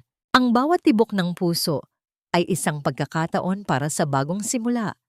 Ngunit sa gitna ng puting kwarto, ang katahimikan ng siyang pinakamalakas na sigaw. Ang tunog ng monitor na kanina ay isang mahaba at nakatatakot na huni ay biglang nagbago. Sa loob ng ilang segundong tila isang kawalang hanggan, ang mga doktor ay nagtulong-tulong upang ibalik ang buhay ni Mariah. Isang malakas na puwersa mula sa kagamitan ang nagpaigkas sa katawan ng babae. At sa ikatlong pagkakataon, muling bumalik ang ritmo ng kanyang puso. Mahina, mabagal, ngunit naroon. Isang munting himala sa gitna ng desperasyon. Nakaluhod si William sa labas ng pinto. Ang kanyang mga mata ay nakapikit ng mariin habang ang kanyang noo ay nakasandal sa malamig na pader. Nang lumabas ang doktor at tumango, naramdaman ni William ang pagdaloy ng isang mainit na luha na hindi na niya pinigilan. Hindi ito luha ng kahinaan, kundi luha ng pasasalamat sa langit dahil hindi pa nito kinuha ang tanging liwanag sa kanyang madilim na mundo. Lumipas ang 3 araw bago dahan-dahang imulat ni Maria ang kanyang mga mata. Ang bawat pagkurap niya ay tila isang mabigat na gawain. Ang unang nakita niya ay ang puting kisame at ang sumunod ay ang mukha ni William na tila hindi natulog ng 1 taon. Ang buhok nito ay magulo. Ang kanyang mga mata ay may malalalim na itim na bilog at ang kanyang mukha ay puno ng tuwa nang makitang gising na ang babae. "Mariah, salamat sa Diyos," bulong ni William. Ang kanyang boses ay garalgal sa emosyon.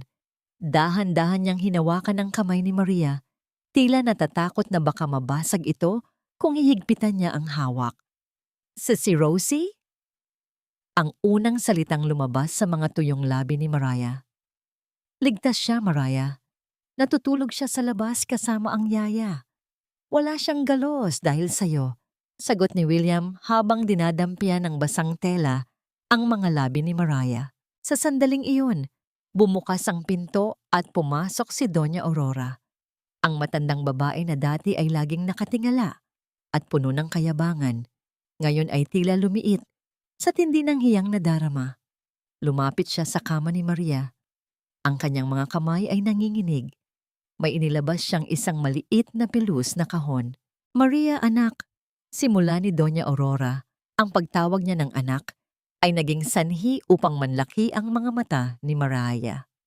"Wala akong sapat na salita para humingi ng tawad sa lahat ng ginawa ko. Masyado akong nabulag ng aming katayuan sa buhay. Ipinagpalit ko ang kabutihan mo sa isang kasinungalingan." Binuksan ng matanda ang kahon. Naroon ang mga hikaw na brilyante, ang mismong mga hiyas na ginamit ni Isabela upang ipahiya si Mariah. Inilagay ni Doña Aurora ang mga hikaw sa palad ni Mariah ng kanilang pagbabago. Ang hiyaas na dating simbolo ng sumpa ay naging simbolo na ngayon ng pagpapakumbaba at pagtanggap. "Sana ay matanggap mo ito, hindi bilang pambayad, kundi bilang tanda na sa bahay na ito, ikaw ang tunay na may halaga. Sa kabilang dako, ang balita mula sa labas ay nagbigay ng katarungan sa lahat. Si Isabela ay kasalukuyang nasa loob ng isang malamig na selda. Dahil sa tindi ng ebidensya at sa pag-amin ng doktor na binayaran niya, nahaharap siya sa kasong frustrated murder at falsification of documents. Walang sapat na pera ang makakapagligtas sa kanya ngayon. Ang kanyang marangyang mundo ay tuluyan ng gumuho, napalitan ng kulay abo na mga rehas at ang multo ng kanyang sariling kasamaan. Habang maayos na ang lahat sa pamilya Hayes, si William ay hindi lumisan sa tabi ni Mariah. Siya mismo ang nagpapakain sa babae, nagbabasa ng mga kwento kay Rosie sa gilid ng kama at tinitiyak na walang anumang ingay ang makakaabala sa kanilang pahinga. Ang mansyon na dati ay tila isang malamig na museo ay unti-unti nang napupuno ng init ng tunay na pag-ibig. Gayunpaman, sa gitna ng kanilang kaligayahan, isang bagong anino ang dumating sa ospital. Isang lalaking nakasuot ng mamahaling Amerikana, matangkad, at may mga matang tila kayang manaksak sa isang tingin lamang. Tumigil siya sa harap ng kwarto ni Maria, tinitingnan ang mag-ina mula sa maliit na bintana ng pinto. Naramdaman ni William ang isang presensya sa likuran niya. Paglingon niya, ang kanyang muka ay biglang naging seryoso. Ang kamao niya ay dahan-dahang nakuyom. Lucas. Pagbanggit ni William sa pangalan ng lalaki. Ang lalaki ay ngumiti ng mapait. Isang ngiti na puno ng nakatagong pakay. Nabalitaan ko ang nangyari sa anak ko, William. Mukhang panahon na para bawiin ko ang sa akin. Napatayo si William. Hinarangan ng paningin ni Lucas kay Mariah at Rosie. Ang katahimikan sa hallway ay naging mapanganib. Isang bagong unos ang muling namumuo. At sa pagkakataong ito, ang kalaban ay hindi lamang galit, kundi ang karapatan ng isang amang matagal nang naglaho at ngayon ay nagbabalik para manggulo. Ang nakaraan ay parang isang aninong pilit na bumabalik sa sandaling akala mo ay nakahanap ka na ng liwanag. Ang boses ni Lucas ay tila isang malamig na bulong ng kamatayan na bumasag sa katahimikan ng hallway ng ospital. Nakatayo siya sa harap ni William. Ang kanyang mga kamay ay nakapamulsa sa loob ng kanyang mamahaling Amerikana. Ang kanyang nangiti ay hindi abot sa kanyang mga mata. Mga matang puno ng pagkagahaman at tuso. Ano ang ginagawa mo rito, Lucas? Pagkatapos ng 6 na taon na iniwan mo si Mariah na nag-iisa at buntis, may kapal ka pa ng mukha na magpakita. Ang boses ni William ay mababa, ngunit puno ng nagbabantang galit. Ang kanyang mga kamao ay nakakuyom sa kanyang gilid, handang ipagtanggol ang mag-ina sa anumang paraan.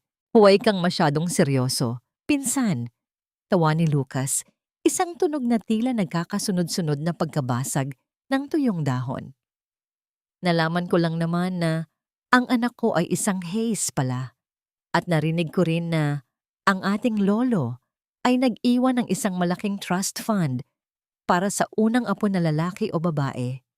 Sayang naman kung mapupunta lang sa wala. 'Di ba? Naramdaman ni William ang isang matinding pagkamuhi. Hindi si Rosie ang gusto ni Lucas, kundi ang pera. Ang batang itinuring niyang basura noon ay naging ginto na ngayon sa kanyang paningin dahil sa mana. Sa loob ng kwarto, dahan-dahang nagmulat ng mata si Mariah. Ang pangalang Lucas ay tila isang kuryenteng gumising sa kanyang buong pagkatao. Ang kanyang puso ay nagsimulang tumibok ng mabilis, lumilikha ng isang mabilis na ritmo sa monitor na nasa gilid ng kanyang kama. Mariah! Dahan-dahan lang. Bulong ni Doña Aurora na nasa loob din ng kwarto. Ngunit hindi nakinig si Mariah. Pilit siyang bumangon. Kahit na ang bawat galaw niya ay tila hinihiwa ang kanyang mga sugat mula sa aksidente. Bumukas ang pinto. Pumasok si William, ngunit bago pa niya ito maisara, mabilis na sumingit si Lucas. Ang bawat hakbang ni Lucas patungo sa kama ni Mariah ay tila tunog ng isang paparating na lindol. Tumigil siya sa tapat ng kama at tinitigan ang maputlang mukha ni Mariah. "Long time no see, Mariah. You look tired," sabi ni Lucas sa isang mapang-uyam na tono. Hindi makapagsalita si Mariah. Ang kanyang mga labi ay nanginginig sa takot. Ang bawat alaala ng gabing itinaboy siya ni Lucas. Ang gabi ng ulan, ang kanyang mga pagsusumamo, ang paghalakhak ni Lucas habang sinasabi nitong ihulog na lamang ang bata, ay bumalik sa kanyang isipan na parang isang malupit na pelikula. "Umalis ka rito, Lucas. Huwag mong lalapitan ang anak ko." Sa wakas ay nasabi ni Mariah. Ang boses ay mahina, ngunit puno ng puot. "Anak natin, Mariah. May karapatan ako sa kanya ayon sa batas. At nandito ako para bawiin siya," sagot ni Lucas habang tumitingin kay Rosie na kasalukuyang natutulog sa sofa. Dahan-dahan niyang iniangat ang kanyang kamay, tila may balak na hawakan ng bata. Ngunit bago pa dumapo ang kanyang daliri kay Rosie, hinarangan siya ni William. Ang dalawang lalaki ay nagkatitigan. Ang isa ay puno ng pag-ibig at proteksyon. Ang isa ay puno ng kasakiman. "Wala kang karapatan sa batang ito, Lucas. Sa loob ng 5 taon, ako ang nag-alaga sa kanila. Ako ang naging ama sa bawat gabi na umiiyak siya dahil sa lagnat. Nasaan ka noon? Nandoon ka sa ibang bansa. Winawaldas ang pera ng pamilya," mariing sabi ni William. Nagising si Rosie dahil sa ingay. Ang bata ay tumingin kay Lucas, isang taong hindi niya kilala, at pagkatapos ay tumingin kay William. Walang pag-aalinlangan. Bumaba ang bata sa sofa at tumakbo patungo kay William. Kumapit siya sa binti nito at itinago ang kanyang mukha. "Dad, sino po siya? Takot po ako," bulong ni Rosie. Ang pagtawag ni Rosie kay William na dad ay tila isang malakas na sampal sa mukha ni Lucas. Ang kanyang nangiti ay naglaho at napalitan ng isang madilim na anyo. "Magkakaalaman tayo sa korte, William. Sisiguraduhin kong kukunin ko ang bata at kasama niyang mawawala sa inyo ang lahat ng ari-ariang nakalaan sa kanya," banta ni Lucas bago marahas na tinalikuran ang silid. Ang tunog ng kanyang mabilis na paglalakad sa hallway ay tila isang babala na hindi pa tapos ang laban. Naiwan silang tatlo sa loob ng kwarto. Nilapitan ni William si Mariah at hinawakan ang kamay nito. "Huwag kang mag-alala, Mariah. Hindi ko hahayaang makuha niya si Rosie. Kahit ubusin ko ang lahat ng yaman ko, hindi ko kayo bibitawan." Ngunit sa likod ng mga pangako ni William, alam ni Mariah ang tindi ng kapangyarihan ni Lucas kapag usapin na ng batas. Mayroon itong mga koneksyon at kayang baluktutin ang katotohanan. Ang katahimikan sa loob ng silid ay naging mabigat, puno ng takot sa kung anong bukas ang naghihintay sa kanila. Habang nakatingin si Mariah sa bintana, nakita niya ang isang itim na envelope na naiwan ni Lucas sa ibabaw ng mesa. Dahan-dahan niya itong binuksan. Sa loob ay may mga litrato ni Mariah noong siya ay nagtatrabaho pa sa karinderya, at mga dokumentong nagpapatunay na siya ay may criminal record dahil sa bintang na pagnanakaw ng hikaw ni Isabela. Naramdaman ni Mariah ang muling paghina ng kanyang loob. Gagamitin ni Lucas ang kanyang maruming nakaraan upang patunayan na hindi siya karapat-dapat na ina. Paano niya lalabanan ang isang amang may hawak ng batas kung ang kanyang sariling dangal ay nananatili pa ring may bahid ng maling akusa? Ang katotohanan ay hindi parang damit na maaaring hubarin at palitan. Ito ay parang balat na kahit gaano mo saktan, mananatiling bahagi ng iyong pagkatao. Ang loob ng silid hukuman ay nababalot ng isang malamig at mabigat na hangin. Ang tunog ng mga papel na nililipat ng mga abogado ay tila mga tuyong dahon na naglalangit-ngit sa katahimikan. Nakaupo si Mariah sa tabi ni William. Ang kanyang mga kamay ay mahigpit na nakakapit sa kanyang bag. Sa kabilang panig, nakaupo si Lucas na may suot na mapang-uyam ng ngiti. Tila ba sigurado na siya sa kanyang panalo? "Your Honor," simula ng abogado ni Lucas, "ang babaeng ito, si Mariah Dizon, ay may record ng pagnanakaw sa loob mismo ng mansyon ng mga Hayes. Paano natin ipagkakatiwala ang isang bata, ang tagapagmana ng pamilya Hayes, sa isang inang may ganitong klaseng moralidad? Naramdaman ni Mariah ang pag-akyat ng init sa kanyang mga pisngi. Ang bawat mata ng mga tao sa loob ng silid ay tila mga karayom na tumutusok sa kanyang dangal. Ang pilit niyang ibinabaon na nakaraan ay muling hinukay upang hiyain siya sa harap ng batas. Tumingin siya kay William at nakita niyang ang panga nito ay matigas. Ang mga mata ay nakatuon lamang sa harap. Tumayo ang abogado ni William. Ang paratang na pagnanakaw ay isang kasinungalingang binuo ni Isabela Mercado na ngayon ay nasa kulungan na. At narito ang ebidensya na matagal nang itinago. Hindi dahil sa masamang hangarin, kundi dahil sa isang pagkakamaling nais na naming ituwid ngayon. Inilabas ni William ang isang flash drive. Sa malaking screen ng silid hukuman, lumabas ang footage mula sa gabi ng kasal. Malinaw na nakita ng lahat kung paano isinilid ni Isabela ang mga hikaw sa bulsa ni Mariah. Ang bawat tao sa silid ay naglabas ng mahinang bulong ng pagkagulat. Ang mukha ni Lucas ay biglang namutla. Ang kanyang kampante na postura ay unti-unting gumuho. Hindi lamang yan, Your Honor. Dagdag ng abogado ni William. Mayroon din kaming mga dokumento mula sa kumpanya ng mga Hayes sa ibang bansa. Si Lucas Hayes ay nahaharap sa mga kaso ng estafa at paglustay ng pondo. Ang tanging dahilan kung bakit niya gustong makuha ang bata ay upang magamit ang trust fund nito para pambayad sa kanyang mga utang. Ang katahimikan sa loob ng silid ay tila isang dambuhalang timbang na dumurog sa huling pag-asa ni Lucas. Isang malakas na hampas ng gavel ng hukom ang nagtapos sa tensyon. Dahil sa mga bagong ebidensyang ipinakita, ibinabasura ng korteng ito ang petisyon ni Lucas Hayes. Ang kustodya ni Rosie Dizon ay mananatili sa kanyang ina, si Mariah Dizon. Nang lumabas sila ng silid hukuman, ang sikat ng araw ay tila mas maliwanag kaysa sa dati. Huminto si William sa harap ni Mariah sa ilalim ng malaking puno ng nara sa labas ng gusali. Ang bawat dahon na gumagalaw dahil sa hangin ay tila sumasabay sa kaba ng puso ni Mariah. Tapos na ang lahat, Mariah, sabi ni William sa isang malambot at punong-puno ng emosyong boses. Wala nang kukuha sa inyo. Wala nang magsasabi na hindi ka karapat-dapat. Ng kanilang mahabang paglalakbay, dahan-dahang lumuhod si William sa harap ni Mariah sa gitna ng maraming tao na dumadaan. Hindi ito para sa isang eksena sa pelikula, kundi isang pagkilala sa isang babaeng dumanas ng lahat ng uri ng hirap para sa pag-ibig. Mariah, simula ni William habang hawak ang kamay ng babae. Sa loob ng 5 taon, nakita kita bilang katulong.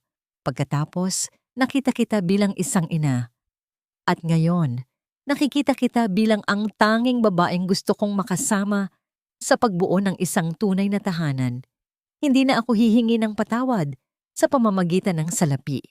Hihilingin ko ang iyong kamay para maging asawa ko, hindi dahil kailangan kitang protektahan, kundi dahil ikaw ang nagturo sa akin kung paano maging isang tunay na lalaki. Ang mga luha ni Mariah ay dahan-dahang dumaloy, hindi na dahil sa sakit, kundi dahil sa isang kaligayahang akala niya ay kailanman ay hindi darating. Tumango siya ng dahan-dahan. Ang kanyang tinig ay nawala sa tindi ng emosyon. Oo, William. Oo. Sa isang iglap, binuhat ni William si Mariah at inikot. Ang tunog ng kanilang tawanan ay humalo sa ingay ng lungsod. Sa malayo, nakita nila si Rosie na tumatakbo patungo sa kanila. Bit-bit ang isang bungkos ng mga bulaklak na bigay ni Aling Sora. Dad! Mommy! Sigaw ng bata. Nang magkayakap silang tatlo, naramdaman ni Mariah ang isang uri ng kapayapaan na matagal na niyang ipinagdarasal. Ang bawat latay ng nakaraan ay tila naghilom na. Ang dangal na sinubukan nilang nakawin ay nagniningning na ngayon. Mas maliwanag pa sa anumang brilyanteng pag-aari ng mga Hayes. Ngunit habang papalayo sila sa gusali ng korte, isang anino ang nanatiling nakatitig sa kanila mula sa isang itim na sasakyan sa kabilang kalsada. Si Lucas, na ngayon ay puno ng puot at kawalan ng pag-asa, ay may hawak na isang huling baraha. Ang tagumpay ay tila abot kamay na, ngunit mayroon pa bang isang huling pagsubok na kailangang lampasan bago nila tuluyang makamit ang katahimikan? Ang tunay na kislap ng isang diamante ay hindi nagmumula sa ginto o pilak na nakapalibot dito, kundi sa apoy na pinagdaanan nito upang maging dalisay at matibay. Ang sikat ng umaga sa Tagaytay ay tila isang mainit na yakap na nagbibigay buhay sa bawat sulok ng hardin ng mga hays. Malayo sa ingay ng lungsod at sa madidilim na alaala ng nakaraan, ang bawat bulaklak ng sitsirika at rosas ay tila nakikisaya sa pagdiriwang ng araw na ito. Walang malalaking chandelier, walang dambuhalang cake na gawa sa pretensyon, at walang mga panauhing naroon lamang para sa pakitang tao. Ang tanging naroon ay ang mga taong naging saksi sa pagkadurog at muling pagkabuo ni Mariah. Sa loob ng silid, tinitigan ni Mariah ang kanyang sarili sa salamin. Suot niya ang isang simpleng puting bestido na gawa sa telang pinya, isang likha na sumisimbolo sa kanyang pagiging Pilipina. Matatag ngunit may angking lambot. Ang kanyang mukha ay hindi na bakas ng pagod. Ang bawat linya ng hirap na guhit ng tadhana ay napalitan na ng isang uri ng kapayapaan na hindi na kayang nakawin ng kahit sino. Napakaganda mo, Mariah, higit pa sa anumang hiyas na nakita ko sa buong buhay ko. Ang boses ni Doña Aurora ay mahina, ngunit puno ng katapatan. Lumapit ang matanda at dahan-dahang isinuot sa mga tainga ni Maria ang mga hikaw na brilyante. Ang hiyas na dati ay naging simbolo ng kanyang pagbagsak, ngunit ngayon ay simbolo na ng kanyang pagtatagumpay. Salamat po, Mami Aurora, tugon ni Mariah. Ang pagtawag niya rito ng Mami ay naging sanhi upang lumuha ang matanda. Hinawakan ni Doña Aurora ang mga kamay ni Maria. Ang mga kamay na dati ay pilit niyang pinagtatrabaho ng labis, at ngayon ay hinalikan niya ito nang may matinding paggalang. Sa labas, nagsimula ang tugtugin ng gitara, isang banayad at kundimang himig na tila humahaplos sa kaluluwa. Unang naglakad si Rosie, suot ang kanyang puting damit at isang korona ng mga sariwang bulaklak ng sampagwita. Ang bata ay may dalang basket ng mga talulot, at sa bawat hakbang niya, ang kanyang tawa ay tila isang musika na nagpapalimot sa bawat takot na naranasan nila sa kalsada. Nang tumayo si Mariah sa bukana ng hardin, nakita niya si William. Nakatayo ang lalaki sa dulo ng aisle, suot ang kanyang barong Tagalog. Ang kanyang mga mata ay nakatuon lamang kay Mariah. Tila ba sa buong mundo ay sila lamang dalawa ang umiiral. Wala na ang Lucas na nagbanta sa kanila. Bago pa man makagawa ng gulo, ang mga awtoridad ay tuluyan nang nadakip si Lucas dahil sa mga kasong estafa at tangkang pagdukot, na siyang nagtulak sa kanya upang habambuhay ng mabulok sa likod ng mga rehas. Ang banta ay naglaho, napalitan ng katiyakan ng isang bukas na magkasama. Dahan-dahang naglakad si Mariah. Ang bawat hakbang niya sa ibabaw ng damuhan ay tila pag-iwan sa bawat pait. Nadaanan niya si Aling Sora, na ngayon ay nakasuot ng maayos na damit at may luha ng kagalakan sa mga mata. Alam na ni Mariah ang lihim. Si Aling Sora ay ang dating kapatid ng kanyang ama na matagal nang nawalay sa pamilya dahil sa hidwaan, at ang kanilang muling pagkikita ay isa ring bahagi ng paghilom ng kanilang angkan. Nang makarating siya sa harap ni William, kinuha ng lalaki ang kanyang kamay at dahan-dahang hinalikan ito sa harap ng lahat. Mariah, simula ni William nang sila ay magkaharap na sa dambana.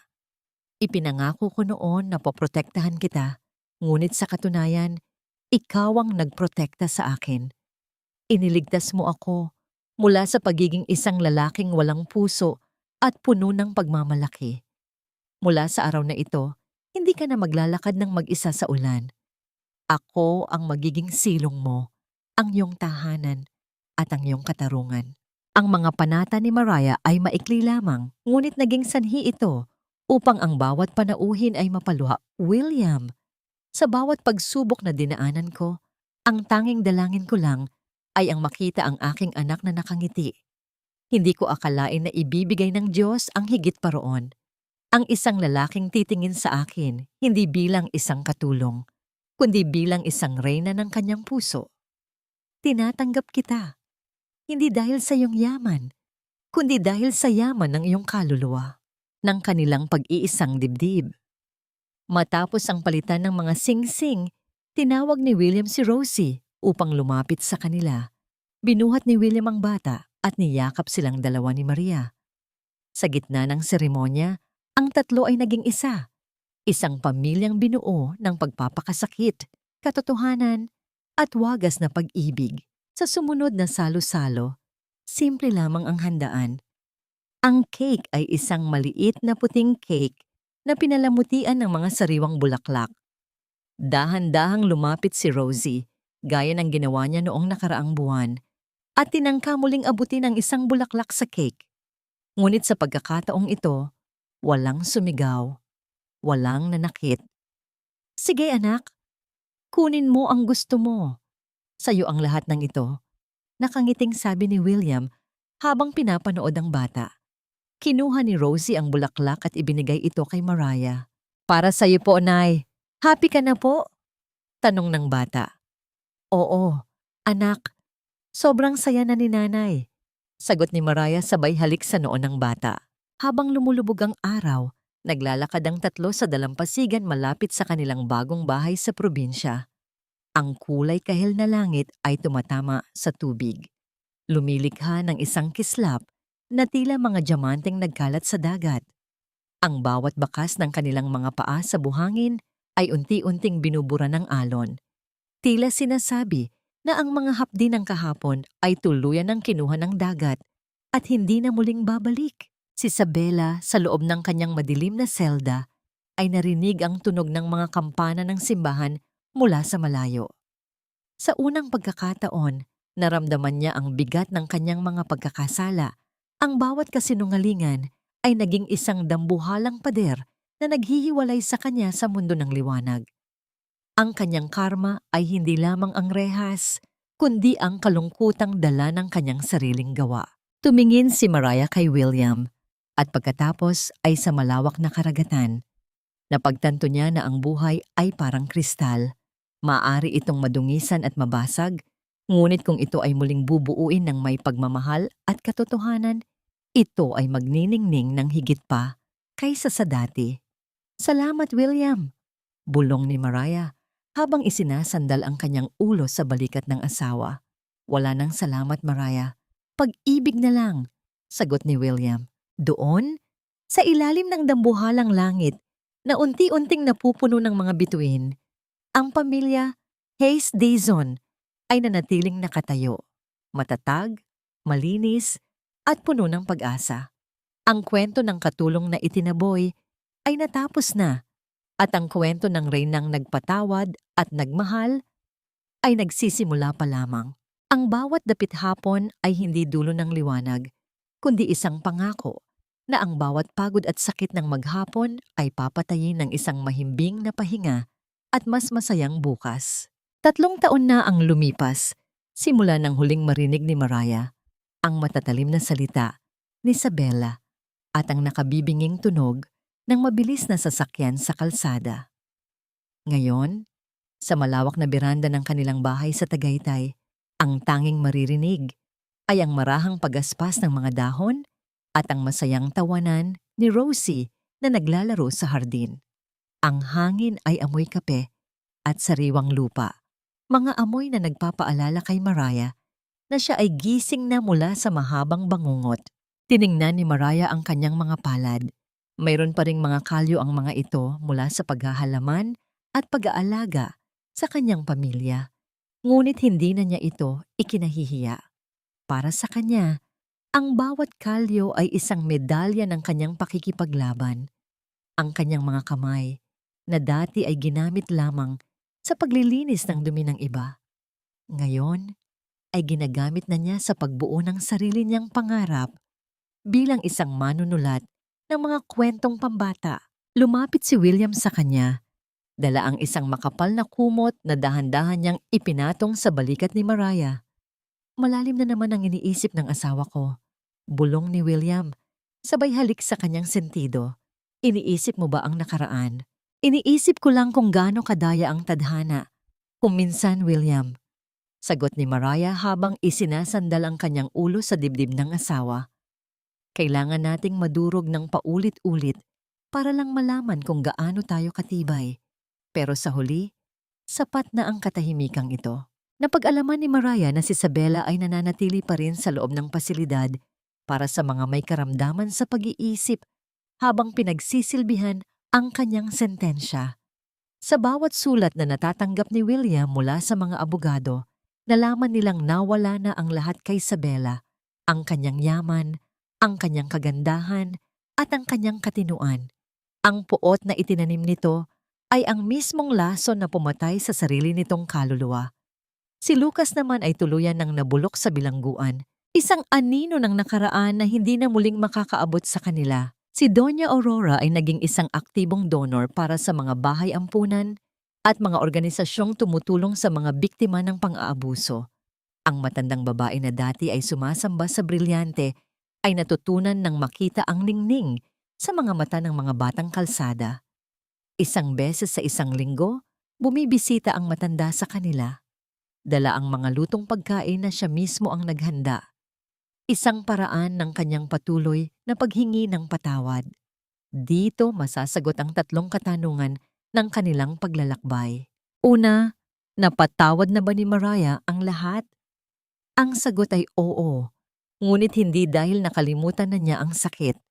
Napatawad niya sila dahil ayaw niyang magdala ng kahit anong bigat sa kanyang puso habang hinahawakan ang mga kamay ni Rosie at William. Ang pagpapatawad ay hindi para sa mga taong nagkasala, kundi para sa kanyang sariling kapayapaan. Pangalawa, nahanap na ba nila ang tunay na kapayapaan? Sa bawat gabi na mahimbing ang tulog ni Rosie at sa bawat umaga na nakikita ni Mariah ang pagmamahal sa mga mata ni William, alam niyang nahanap na nila ang kanilang tahanan. Ang kanilang kapayapaan ay hindi nanggaling sa pagkakaroon ng maraming pera, kundi sa pagkakaroon ng katarungan at katotohanan. Pangatlo, ano ang aral na iniwan ng kanilang kwento? Na ang dangal ng isang tao ay hindi nasusukat sa kanyang trabaho o sa kanyang apelyido. Ang isang katulong ay maaaring maging reyna at ang isang milyonaryo ay maaaring maging dukha sa harap ng katotohanan. Ang tunay na kayamanan ay ang karakter na hindi nabibili at ang pag-ibig na handang magsakripisyo ng walang hinihintay na kapalit. Nay! Dad! Look! The fireflies are out! Sigaw ni Rosie habang itinuturo ang mga maliliit na ilaw na sumasayaw sa dilim ng hardin. Tumayo sina William at Maria, magkahawak kamay na lumapit sa kanilang anak. Sa ilalim ng malawak na kalangitan na punong-puno ng mga bituin, ang pamilya, Hayes Dizon, ay nanatiling nakatayo. Ang kristal na dati ay nadungisan ay nagniningning na ngayon ng may kakaibang liwanag. Isang liwanag na hindi na muling mabubura ng anumang ulan o bagyo. Ang kwento ni Mariah ay isang paalala sa lahat ng mga inang nagtitiis at nagmamahal na sa likod ng bawat luha ay may nakalaang ngiti at sa dulo ng bawat hirap ay may naghihintay na katarungan. Ang dapit hapon ay lumipas na at ang kanilang gabi ay puno na ngayon ng mga bituin ng pag-asa.